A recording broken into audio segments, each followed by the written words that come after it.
Hello and welcome to Talking Point. At the recent reopening of Parliament, new media regulation was one of the areas of priorities that came under the spotlight. The Ministry of Information, Communications and the Arts says, and I quote, "Operating under a cloak of anonymity, some content creators resort to lies and misinformation. So a code of responsible conduct is needed for the cyber ecosystem to flourish into a constructive and civil engagement platform." While the Ministry of Law has said the proliferation of new media has brought about new challenges to the rule of law, and the ministry will review legislation to deal with harmful and unlawful online conduct.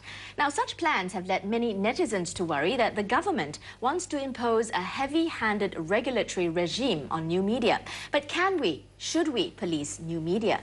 To discuss this, we have in studio Mr. Baey Yam Keng, MP for Tampines Group Representation Constituency and Deputy Chairman of the Government Parliamentary Committee for Information, Communications and the Arts, Mr. Ravi Philemon, Interim Chief Editor of The Online Citizen, or TOC, and Professor Ang Peng Hua, the Director of Singapore Internet Research Centre at the Wee Kim Wee School of Communications and Information.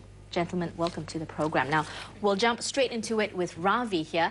As the chief editor of The Online Citizen, do you feel that TOC is being policed?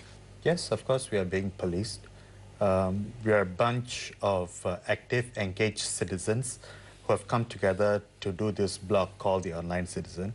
And the fact that we have been gazetted as a political association when we do not have an office, when we're not registered with the Registrar of Societies or ACRA, it shows that we were being policed and are still being policed.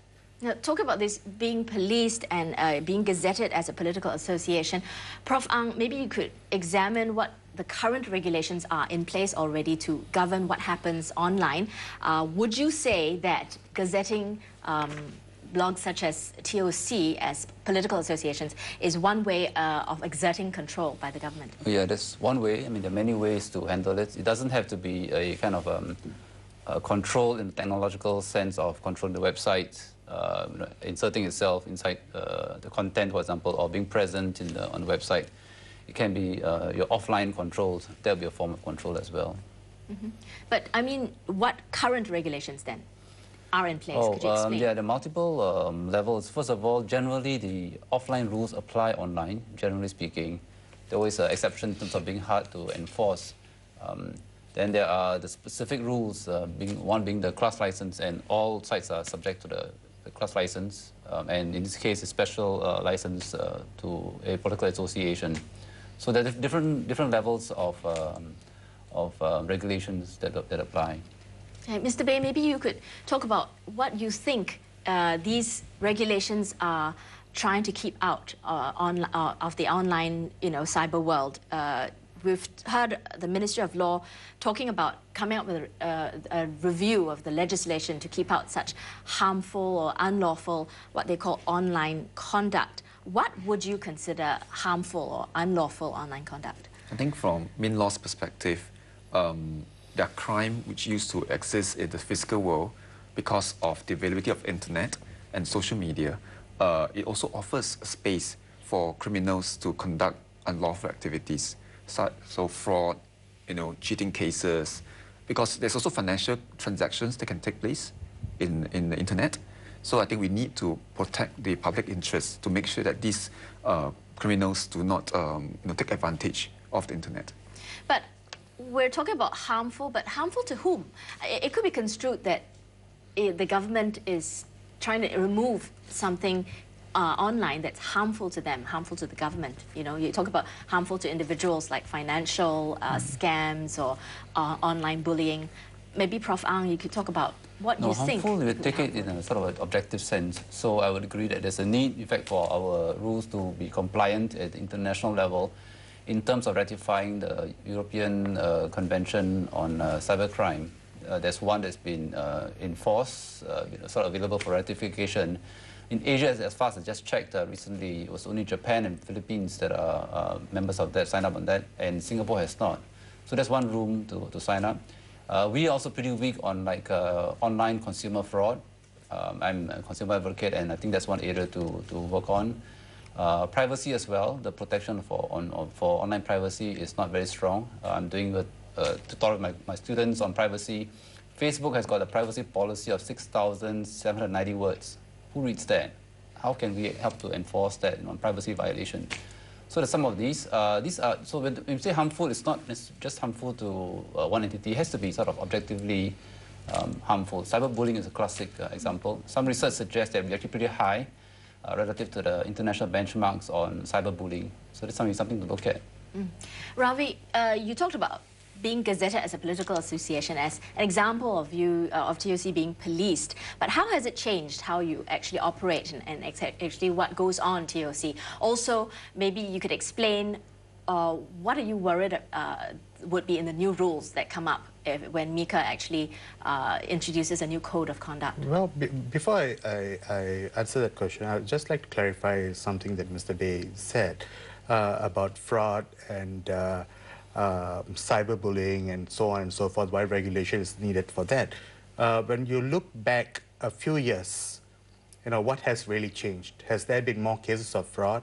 Has there been more cases of cyberbullying?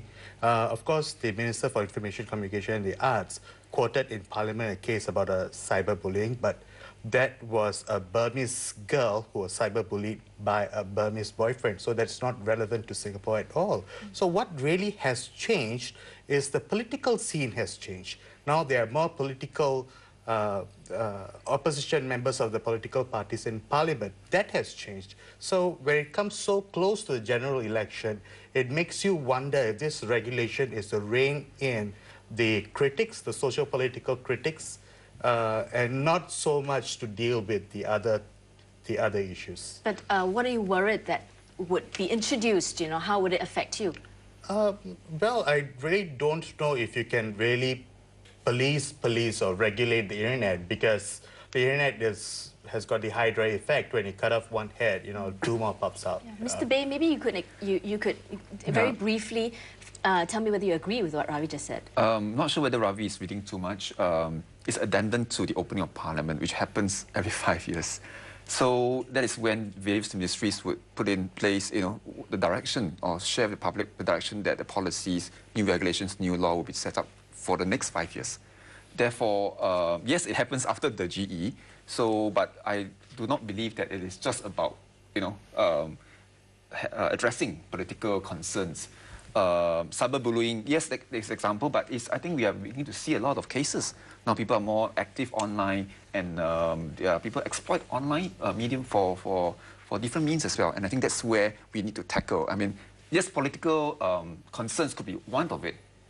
Because now, yes, the Parliament is different now. People are, I think, very vocal. I think it's good, interested in politics. So probably need to change, but I think it's a broader spectrum that we need to look at. Okay, we'll carry on this discussion, but we have to go for a short break now. When we come back, we'll discuss ways to police or regulate new media.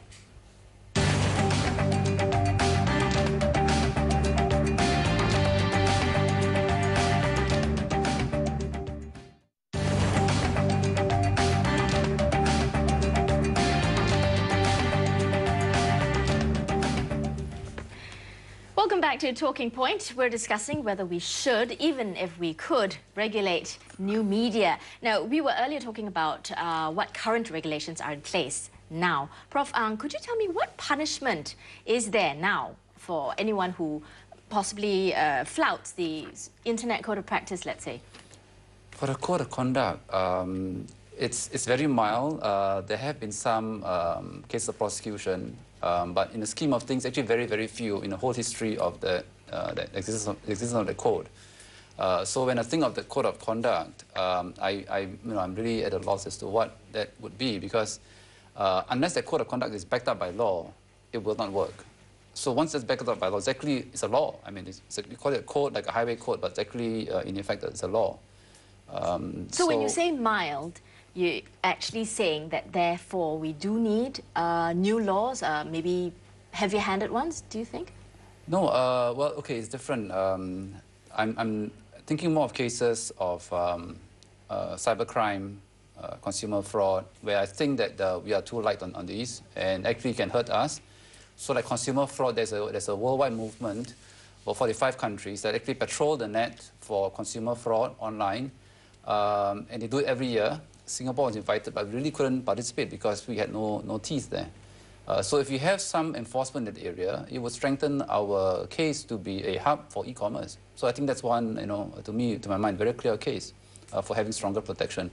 Also, when you have protection, it makes the laws clearer on both sides, meaning that we have, for example, bloggers who have been told to shut down because they reviewed a restaurant badly. So in fact, I have, with a group of lawyers and IT experts, set up something called a community of IT experts hosted in my research center, and we just give information to bloggers and small companies on how to handle their rights, So maybe, Ravi, you could explain, do you think this code of conduct that MICA is going to introduce will put TOC on the line in how it actually does?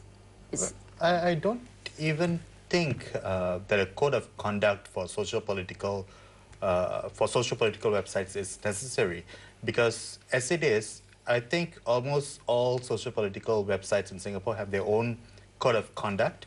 Like, for example, in TOC, we have our own, even before all this talk about code of conduct came about, and when we started in 2006, we had established our own code of conduct, in the sense that all the writers are known. Even when someone writes under a pseudonym, we know who the writer is. We will give whoever we are reporting about the right of reply. So you're talking about self-policing then. Yes, do you think, Mr. Bey, that self-policing in Singapore is enough? Do we really need the government to step in? Also, do you think Singapore netizens are mature enough to self-police? I believe it is a combination of all three: government regulation, industry's sort of efforts, as well as public education. So whether it's a consumer on online information, whether as blog owners like TOC or the government, I think all three parties must come together. It's not going to be one set is in place and that's it. It will be, peace or flourishing ecosystem, as what Mika has said. So it is just part of the contribution towards making it a more, I suppose, to facilitate the kind of landscape for social discussion. But isn't it true that all the laws are already, I mean, talking about social-political websites, you have all the guns ready to go if something goes wrong, so to speak. But the government has chosen the light touch approach, meaning that they have not used all these laws because they opted for a light touch approach. So it's not that there is a lack of regulation. There are enough regulation in place. If they want to close down a website, if they want to go after somebody, for example, inciting racial, religious sentiments, they could go after someone, and they have done that in the past. And I think the public will agree that that is necessary. Yes, of course, I agree. Yeah. So the teeth must be there for the government to bite if necessary. Yes. But the approach, where they say light touch or heavy-handed, I think that's where the deviation can come in. Can I check with you? You mentioned this code of conduct. What if there's an error on your website? Is there a way to correct that? Do you correct that? Yeah, I mean, just to add on to that, what sort of guidelines do you have currently in place to decide what goes on and what gets taken down? Well, we always give whoever we write about a right of reply. So if there's a misinformation in our report or article, if it's about the government, they can always write in to us to correct that misinformation. So have you ever corrected? Yes, of course. NTUC has written in to us to explain why they closed a certain branch, and we have put up their What reply. about comments that come in from the public, not necessarily written by the core team in TOC, but comments to these, commentaries that you put on? How do you police that? We do moderate comments as well. Of course, we are a volunteer-run website, meaning we don't have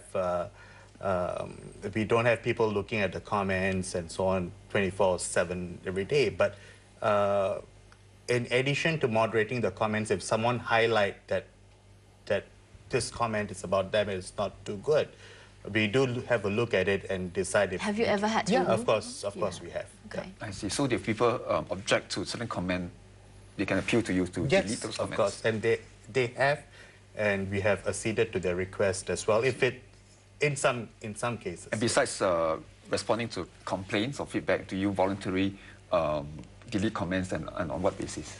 Okay, I'll stop you there now. We'll get that answer after the break. When we come back, we'll look at any possible consequences, repercussions or backlash from policing new media and imposing this code of conduct.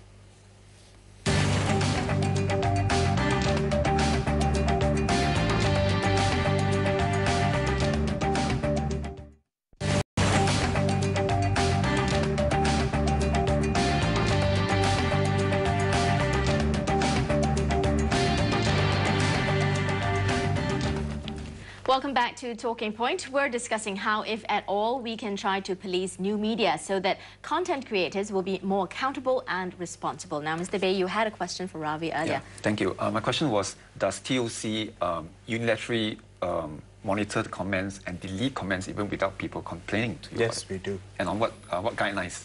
The guidelines being that race, religion, of course, is a guideline. And you do not attack our writers. You can talk about the issues, but you don't call our writers' names. It's not libelous or defamatory. So, yeah, fair enough. Prof. Ang, we talked earlier about this light touch thing that the government has for online media. What do you think? How do you think this code that they want to come up with should be implemented? Who should enforce it? How should it be enforced? If it comes to content, it would be MICA naturally. The Ministry of Law seems to come in some aspects of conduct, so that's some kind of possibly transactions, in which case it could be, under Ministry of Law. But for content, it would clearly be under MDA in particular and then MICA. Now, of course, in Parliament, we heard Opposition MP Pritam Singh talk about this Freedom of Information Act that he says are already in existence in countries like India. Prof. Ang, would you be able to comment on how it actually works, this Freedom of Information Act? Yeah, it would be making information available when the public requests. There's usually some guidelines as to reasonableness of the request, a period of time for the government to respond, and then some payment of fees as well on a cost recovery basis. I would say the government is moving towards a little bit more open because there's some data that's now available, the data.gov.sg, so that's a good start. And then little pockets of sort of experiments that I know of or hear of, whereby the government is trying to open up aspects of government agencies, for public access. And there's even one experiment and a pattern whereby public were allowed to sort of view some of these patterns and make comments. Now, Mr. Bey, you spoke also in Parliament about, you alluded to this tight rein that the government has on mainstream media, and as a result, you feel that many people are then moving towards new media to get the information. Can you maybe address this accusation that these proposed controls that MICA wants to introduce for online media is an attempt to shut off the voices that are critical of the government? I don't think that's intention, and it shouldn't be based on that objective, because I think people should have access to information, an opinion, and the internet is a platform for people to access those information and also to make their own judgments. So I think it is important that it is available, but people must also be responsible for what they write about, but also being discerning. So it must be balanced, whether it's mainstream media or online media, that there is a balance of views, a variety of views, but then the onus then is on the reader himself, herself, to say that, to make sense of it. So I think that's where I've also advocated also in schools to teach our young people to be discerning and be able to do check sources, research, analyze the information they see online. Okay, Ravi, do you agree with that? Do you agree that it is really not meant to shut off criticisms against the government? Discerning and responsible are very vague words. What do you really mean by responsible? What do you really mean by discerning? The Prime Minister, for example, has called for active, engaged citizens, and here we are at the Online Citizen. Our contributors are active, engaged citizens. And what do? You go and gazette us as a political association. So how is that contributing to the discourse, the national debate that we need to have on the various issues that's happening in Singapore? Prof. Ang, as the academic in our midst here, do you think, in your opinion, that the government is having a tight rein on mainstream media, and do you see it as a reason why people are moving towards new media? Yeah, I would say that's a major reason. There is a tight rein on the mainstream media, controls, not necessarily directly. Some people idea that there's some guys who sort of goes into a red pen, sort of. The controls, I would say, are more structural, and as my colleague has said, well calibrated. So we're pretty careful there. You want your media to be credible, at all levels still. And so there is a tendency then to go into the alternative media. That happened in South Korea as well, where alternative media was given sort of a lot more airing. Although again, like in Singapore, the actual effect in terms of sort of visible outcome was not as visible as what you might expect. Okay. What about the timing of this whole talk about introducing a code of conduct for online, behavior or whatever it is, or online content? Do you think it could cause repercussions on the government, having come so close to being right after 2 elections in Singapore? Mr. Bey? Well, I mean, it's the opening of Parliament. I would be very surprised if the government did not say anything about social media, because it's certainly something that is been developing very quickly. I think the public is taking to it very, very well, and definitely within the next 5 years, the government must respond to the changing landscape in social media. Ravi? I agree. The government cannot talk from their own platforms. They have to go across different platforms to air their views, even if those platforms are critical of the government. As long as they give them a space to air their views, they should make use of these different platforms. That's a point that you made in Parliament as well. Exactly. I think it offers this opportunity of government to hear what's on the ground. Mainstream media has limited pages or airtime, but on the internet, there's no boundary, and also it's available to everybody.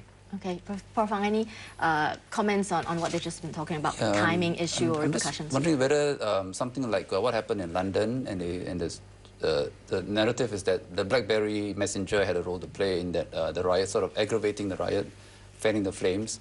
And so if you're a government, you'd be very concerned whether riots can get out of hand simply through some device that would be using social media that's beyond your control. So I wonder whether maybe that's what they were thinking about when they talked about harmful conduct. Well, but certainly... Occupy Raffles Place failed, they went on the social media, Facebook. Raffles Town was a ghost town on that day. So. Well, certainly there's a lot to be discussed. There's a lot of room for consultations in terms of what's going to be introduced in the code. But we have to wrap up our discussion right here. Now, the growing disquiet among netizens about the impending regulations of new media is totally understandable. There also has to be some way to sift out the lies and misinformation. And users of new media can do their part to defend this cyberspace of free expression by adopting an attitude of honesty and rational behavior, which in turn might pressure those who fail to act responsibly to toe the line. That's all the time we have for this week's discussion. This has been